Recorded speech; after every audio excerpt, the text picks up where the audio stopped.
이란 제목으로 말씀 증거하겠습니다. 이 서신이라고 하는 것은 글이기 때문에 그 글을 쓴 사람의 의도 혹은 목적, 이것을 이해하는 것이 중요합니다. 우리가 고린도 전후서가 있는데 이 전서와 후서 두 권의 성경으로 그렇게 편지로 우리가 이해하는데요. 근데 이 전후서를 살펴보게 되면 도합 4번의 서신이 있었다라고 하는 것을 우리가 추론해 볼 수가 있겠는데, 먼저 고린도전서 5장 9절을 한번 보시면, 앞에서 고린도전서 5장 9절에서요. 고린도전서를 쓰는 그 시점에서 그 이전에 쓰여진 서신을 지금 언급하고 있습니다. 5장 9절에 보게 되면, 내가 너희에게 쓴 편지에 은행하는 자들을 사귀지 말라 하였거니와, 이 말은 고린도 전서를 쓰고 있는 그 시점이 아니로 그 전에, 즉 고린도 전서 전에 편지가 하나 있었고 5장 11절에서는 이제 내가 너에게 쓰는 것은, 그러니까 그 앞선 편지에 대한 보충 설명으로서 두 번째 서신이 고린도 전서였고, 이 고린도 전서를 가지고 그 교회에 방문했던 사람이 누군가 하면 디모데였습니다. 그래서 바울은 이 16장 10절에서 디모데가 너희에게 이르거든 조심해서 받아라. 근데 그 이후 그 고린도 교회 문제가 또한 해결됨이 없어서 세 번째 서신을 보냈는데, 그 세 번째 서신을 눈물의 편지, 눈물의 서신이라고도 말하는데요. 고린도후서 2장 4절을 보게 되면, 2장 4절에서요. 내가 마음에 큰 눌림과 걱정이 있어 많은 눈물로 썼노니 이는 너희를 근심하게 하려는 것이 아니요 오직 내가 너희를 향하여 넘치는 사랑이 있음을 너로 알게 하랍니다. 이건 고린도 전서를 말하는 게 아니고, 고린도 전서는 디모데가 가져갔는데 그 다음에 세 번째 서신은 누구에게 부탁을 했는가? 디도라고 하는 형제를 보내서 서신을 보냈다는 겁니다. 그 바울은 지금 디도가 돌아와가지고 그 고린도 교회의 소식을 듣고 싶은 거예요. 그래서 바울이 현재 드로아 지역에서 복음의 문이 열렸음에도 불구하고 그 고린도 교회로부터 아직 디도가 돌아오지 않아가지고 그 교회의 내용이 심히 걱정되어서 문이 열렸음에도 불구하고 가지 못했다, 그 얘기했습니다. 2장 12절 말씀에서, 고린도 후서 2장 12절에서는요. 내가 그리스도의 복음을 위하여 드로아 이름에 주 안에서 문이 내게 열렸으되 내가 내 형제 디도를 만나지 못함으로 내 심령이 편하지 못하여 그들을 작별하고 마게도냐로 갔노라. 이 복음이 문이 열려서 이 바울 입장에서는 이 복음을 전하는 것이 목적이었으니까, 그런데 이 고린도 교회가 너무 염려가 돼서 디도가 아직 돌아오지 않아서 어떻게 되었을까? 교인들이 과연 회개하였을까? 오해를 풀었을까? 이것이 계속 마음에 걸렸다는 겁니다. 그러다가 디도가 돌아와서 좋은 소식, 고린도 교회 성도들이 회개하였고 바울과 그 복음 일행들에 대해서 선한 마음을 가지고 있습니다 라고 하는 그 말을 전해들은 순간 내가 큰 위로를 받았다 라고 이야기를 하고 있습니다. 고린도 후서 7장 5절을 보게 되면, 조금 여기저기 찾더라 좀 보시죠. 고린도 후서 7장 5절 말씀에서 5절 6절에 우리가 마게도니아에 이르렀을 때에도 우리 육체가 편하지 못하였고 사방으로 환난을 당하여 밖으로는 다툼이요 안으로는 두려움이오노라. 그러나 낙심한 자들을 위로하시는 하나님이 디도가 옴으로 우리를 위로하셨으니 그가 온 것뿐 아니요 오직 그가 너희에게서 받은 그 위로를 위로하고 너희의 사모함과 애통함과 나를 위하여 열심히 있는 것을 우리에게 보고함으로 나를 더욱 기쁘게 하였느니라. 그러니까 고린도전서 이후에 바울이 말한 이 근심케 하는 편지를, 세 번째 서신을 디도 편에 보냈고, 그 디도로부터 이제 연락이 온 겁니다. 고린도 교회 성도들이 회개하였고 또 바울과 우리들에 대해서도 지금 선한 마음을 가지고 있습니다 라고 하는 말을 듣고 나니까 그 마게도자 지역에서 큰 환란 중에 있었는데 너무 위로를 받았다는 겁니다. 너무 감사하고 너무 기뻐서 또 한 차례 서신을 써서 보낸 것이 바로 고린도후서죠.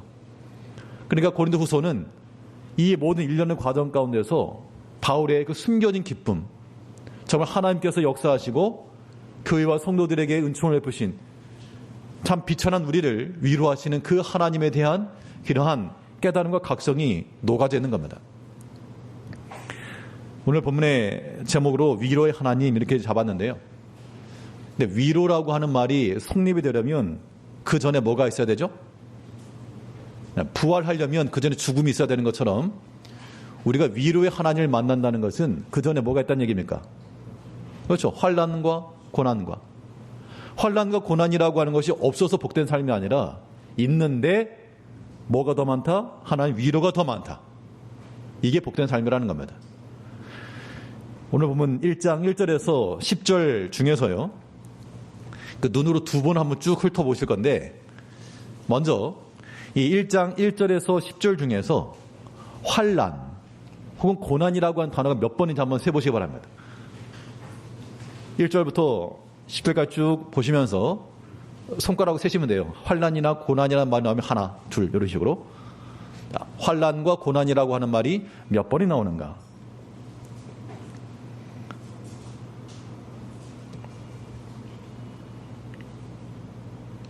4절에 있네. 4절에 4절에 2개, 6절에 2개, 7절에 하나, 8절에 2개.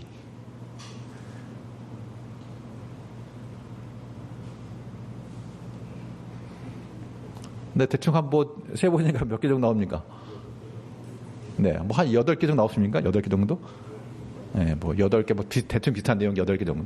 그러니까 사실 글을 쓰는 사람 입장에서 같은 단어를 쓰는 것은 사실 잘 쓰는 글이 아니잖아요. 그런데 그 10절 되는 구절 가운데서 거의 뭐 한 절에 한 절씩 한 마디씩 나왔다라고 하는 것은 굉장히 이게 컸다 그 얘기입니다. 그 이번에는 1절부터 10절 중에서 위로라고 하는 단어를 한번 찾아보시죠. 위로라고 하는 단어 몇 개일까?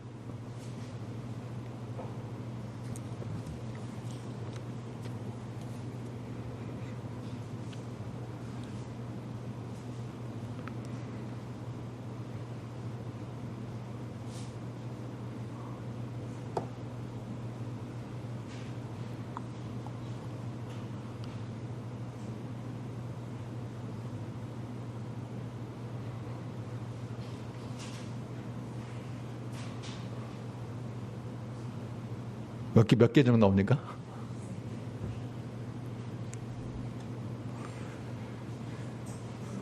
열 개? 9개? 대충 뭐 10개? 10개. 와, 대충 10개라 치고 10개 치고 10개. 그러면 고난과 환난은 몇 개? 8개. 그냥 하나 더 쳐서 9개. 위로는 10개. 위로 승. 우리 삶 가운데 고난과 환난이 있으나 그러나 하나님의 위로가 하나가 더 있게 되면 이거 이기는 겁니다. 그리고 우리의 믿음의 삶이라고 하는 것은요. 우리가 여러 가지 삶 가운데서 고난도 많고 어려움도 많고 힘도 있으나 그러니까 하나님의 위로를 받아야 되겠습니다. 근데 하나님 위로를 어떻게 받느냐? 하나님께서 아이고 수고했다. 그렇게만 하나님의 위로가 아니고 하나님께 지금 어떻게 바울을 위로했다 그랬죠? 이 바울이 하나님을 안 믿은 게 아니었어요. 그 고난 중에서 하나님 믿었고 박해 속에서도 하나님 믿었다는 겁니다. 근데 결과적으로 바울은 내가 하나님으로부터 위로받았다 하지 않고 누구 때문에 위로받았다 그랬습니까? 아까 본 것처럼 이제 고린도 교회 문제에 대해서 근심케 하는 편지를 디도편에서 올려서 보내줬는데 이 디도가 돌아와가지고 그 고린도 교회가 회개한 것과 또 바울과 그 전도팀들에 대해서 좋은 마음을 가지고 있는 것을 들으니까 그 디도 편으로 들었던 이야기가 너무 위로가 되었다는 겁니다. 내 마음속에 큰 덩어리 같은 거 있었는데 그 디도의 위로가 내 마음과 내 힘에서 다 녹아지고 하나님의 사랑이 다시 커지고, 그러면 하나님의 위로라고 하는 것은 항상 있었지만 이 바울은 그걸 언제 깨달았는가 하면 디도가 와가지고 이렇게 위로를 해줄 때 그때 받았다는 겁니다. 그건 우리가 위로의 사람들이 되려면요, 우리가 위로를 받아야 되겠다면 그렇게만 하지 마시고 우리가 디도와 같은 그런 중간 위치에 서서 서로 위로의 말을 전달할 수가 있어야 되겠습니다. 우리가 서로 마음에 있어서 상함을 주거나 해함을 주거나 그런 거 말고요, 우리가 서로에게 있어서 위로해 줄 줄 알고, 위로라고 하는 것이 무슨 좋은 말 해줘가지고 그런 칭찬과 격려의 말로서만 위로가 아닌 겁니다. 참으로 하나님이 역사하신 것을 드러내주고 또 참된 위로가 되려면 우리가 회개하고 돌이킴을 하고, 믿음 안에 거하지 못하던 사람이 믿음 가운데 들어가고, 사랑하지 못하던 사람이 용서하며 사랑하며, 전에는 주의 일을 하라 그러면 이 핑계에 저핑계 되던 사람들이 주를 위해서 또 수고하고 기쁜 마음으로 자원하는 마음으로 이렇게 변화되는 모습들이 큰 위로가 된다는 겁니다. 바울은 이 서신에서 그랬고 또 사도 요한도 그랬고요. 너희가 믿음 안에 바로 서니 이제는 내가 살겠다. 그러니까 다른 걸 떠나가지고 믿음 안에서 바로 서는 모습들, 이런 것들 보니까 참 기쁘고 살겠다는 겁니다. 반대는요, 말씀을 가르쳐도 말씀도 행하지도 않고 변화도 되지 않고 분쟁과 다툼 가운데 있으면 죽이는 겁니다. 그래서 우리가 서로 모든 성도들 간에 하나님의 말씀 가운데서 서로 회개하시고 서로 변화되시고 서로 만들어져 가기를 힘써야 됩니다. 그래서 우리가 피차 간에 피차 물고 먹으면 어떻게 나겠습니까? 오늘 갈라디아서 말씀 보면 피차 물고 먹으면 서로 망한다. 서로 망한다. 우리는 서로 간에 은혜의 말로, 위로의 말로 우리가 하나님의 뜻을 나타내고 증거해 줘야 됩니다. 고린도 후서에서는 특별히 위로라고 하는 그러한 하나님 위로해 주셨다라고 하는 말이 나옴과 동시에 또 한편에 바울은 그런 개인적 감정으로 하지 살았다, 땡큐 이렇게만 말하지 않고 거기에 또 덧붙여서 이제 너희가 해야 될 일이 무엇이냐, 이것을 또한 적극적으로 촉구를 하고 있습니다. 근데 고린도후서 오늘 나눠드린 거 1장부터 13장까지 뭐 개괄적인 내용인데요, 딱 보니까 눈에 띄는 게 있죠. 장명을 한번 보게 되면요, 장명 1장은 위로, 하나님 위로, 2장에서는 용서, 3장이 우린 그리스도의 편지라, 4장은 직분에 관련된 내용이고요, 5장은 화목케 하는 직분을 주셨다, 6장에서는 함께 일한다냐, 함께 일한다, 마음을 하나로 합쳐라, 7장에서는 하나님의 뜻대로 하는 근심, 회개는, 하나님의 뜻대로 하는 회개는 근심할 것이 없다. 그리고 8장에 가서는 하나님의 은혜에 동참하라, 그 은혜에 동참하는 길로서 9장에서는 연보하라. 연보하라. 이런 것 때문에 괜히 시험 들겠지만 그 왜 연보하라 했는가, 그 이유를 아셔야 됩니다. 여기서 바울은 이 고린도 후서에서 궁극적으로 한 장을 딱 집으라 그러면 큰 틀에서요 9장이에요. 9장. 고린도서가 연보하는 거 무슨 상관이 있는가? 지금 바울은 지금 이 고린도 교회를 지나서 어디로 가려고 하는가 하면 유대로 돌아가려고 하고 있습니다. 이방의 사도였던 바울이 왜 그럼 지금 유대로 돌아가는가? 가봐야 자기를 환영해 줄 사람이 없거든요. 바울을 죽이기 전에는 먹지도 않고 마시지 않겠다, 이런 결사대들이 40명이나 있었던 것처럼 지금 유대 땅에 돌아가면 자기는 유익될 게 하나도 없는데, 그럼에도 불구하고 지금 예루살렘으로 돌아가려고 한다는 겁니다. 근데 그냥 가는 게 아니라 뭘 가지고? 이 연보를 가지고. 그럼 다른 사람 시키든지, 그렇게 하면 굳이 꼭 그렇게 하려고 그러는가? 여기 이유가 있습니다.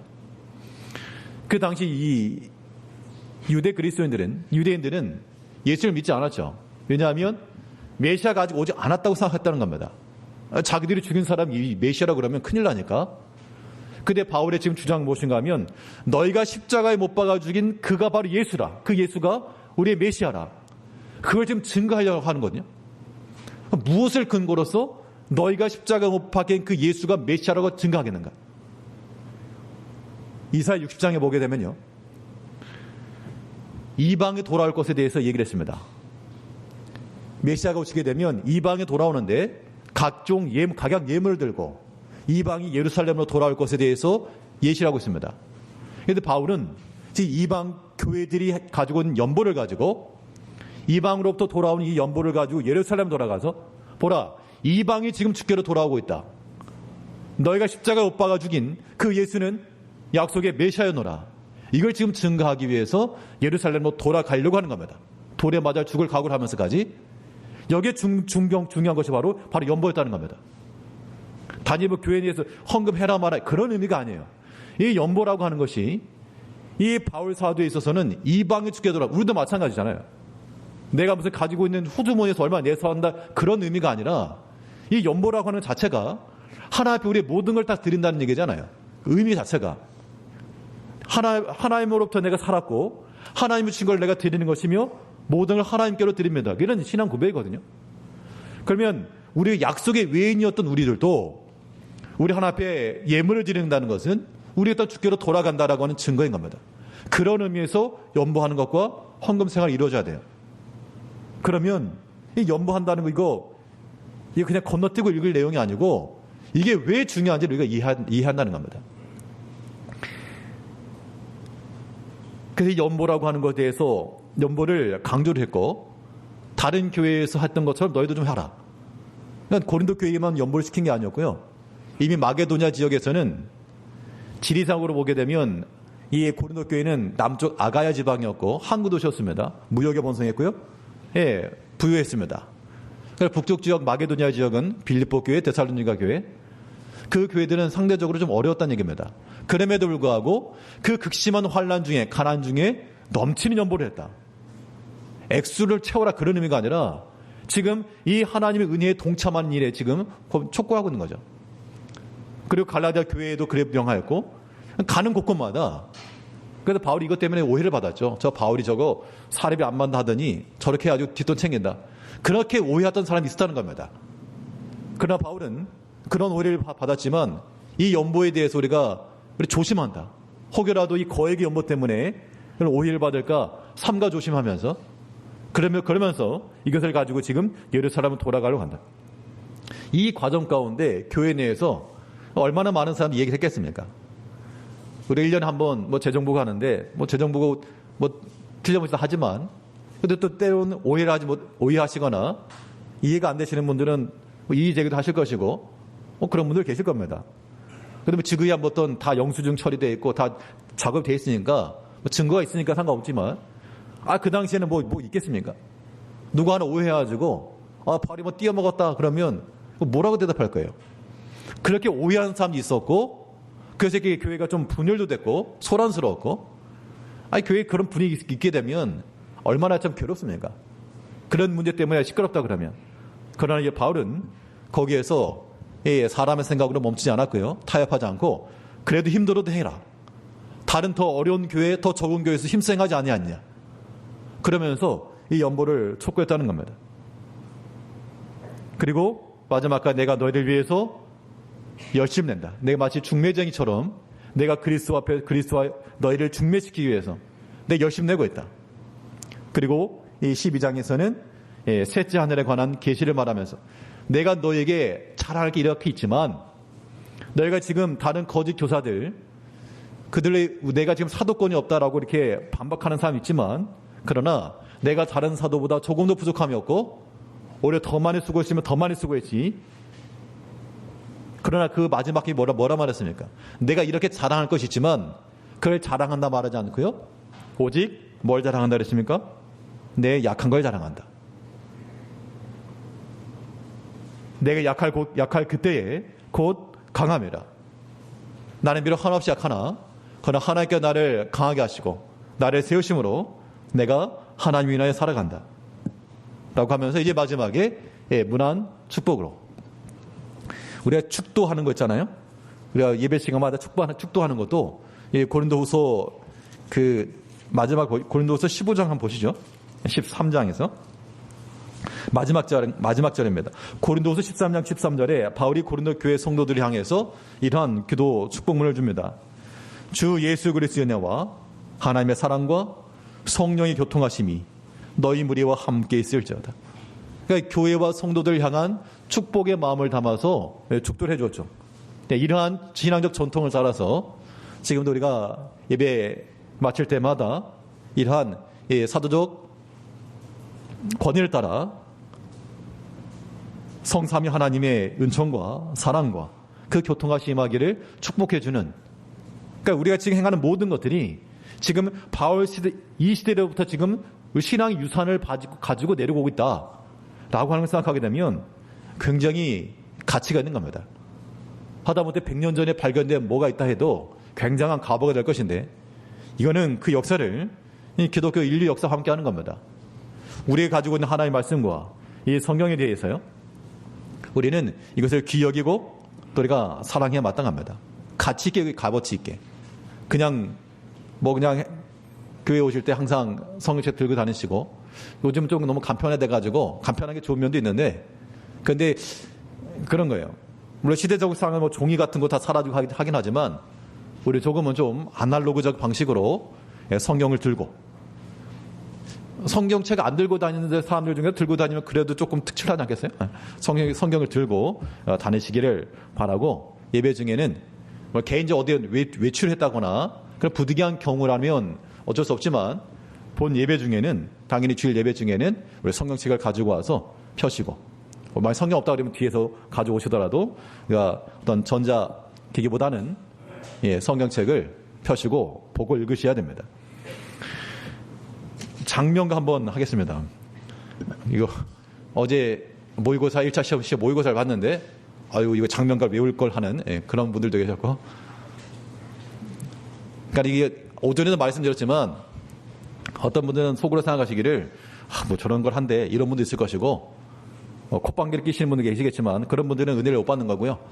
저도 그랬습니다. 사실 수업 시간에 이거 노래 부르라 그러면 뭐 노래를 불러 이랬는데, 근데 나중에 노래 부른 것밖에 생각이 안 나요. 밑에 장면가 있는데 1절하고 2절하고 후렴하고, 1절하고 후렴하지 않고 그냥 순서대로 1절, 2절 그냥 후렴 한번 해서 이렇게 해보도록 하겠습니다. 그 곡은 새벽부터 우리 그 곡입니다. 가사를 생각하셔가지고 하고요. 지난주도 말씀드렸지만 환난의 위로요, 핍박의 위로요, 죄된 부활의 영생의 위로라. 이게 우리가 지금 지어낸 가사가 아니고 이미 성경에서 그 옛 우리 사도들부터 내려왔던 하나님의 말씀을 우리가 이해가는 생각하시고, 한번 불러보겠습니다. 제가 한번 선창할 테니까 그냥 따라하시면 되겠어요? 십자전도에는 성전 충성하고 음행송사에는 부부 제물을, 사도천감에는 성찬일신하고 사랑방언에는 부활장구라, 위로 용서에는 편지직분하고 화목통사에는 회개 은혜라, 연보 성경에는 열심 계시하고 문안 증거에는 삼위 축도라, 환난의 위로요, 핍박의 위로요, 재림 부활에는 영생 위로라, 환난의 위로요, 핍박의 위로요, 재림 부활에는 영생 위로라. 기도하겠습니다. 우리를 사랑하신 아버지 하나님, 하나님께 주신 생명의 말씀을 우리가 항상 귀히 여기게 하시고, 때를 따라 기회를 따라 이 말씀을 또한 사랑하며 힘써 묵상하며 그 말씀 가운데 힘을 얻고 위로함을 받아 나갈 수 있는 주의 거룩한 성도들 되게 하여 주시옵소서. 우리 인생의 삶 가운데 고난과 환난은 많을지라도 그보다 더 많은 하나님의 위로가 우리 가운데 임할 것을 믿고 하나님 의지하며 나갈 수 있는 복된 주의 자녀들 될 수 있도록 은총 더하여 주시기를 간절히 원하오며 우리 주 예수님 이름으로 기도하옵나이다. 이 시간에는 시상식 6년에 걸쳐서 완성한 벌집도 아니고 로비에서 한번 보셨을 것인데, 사실 저는 보면서 제가 감동했습니다. 저도 못 썼는데 그래도 이렇게 쓰신 분들 참 본이 되고 칭찬할 만하기 때문에 특별히 우리 학생들 또 청년들 있는 오후 시간 일부를 하려고 밀었는데요. 호명하면 앞으로 나오시기 바랍니다. 존칭 생략 윤순명, 안신락, 김준기, 임성주, 안상희, 석순실, 김선, 김수희, 강성아. 나오세요. 장로님 나오시고.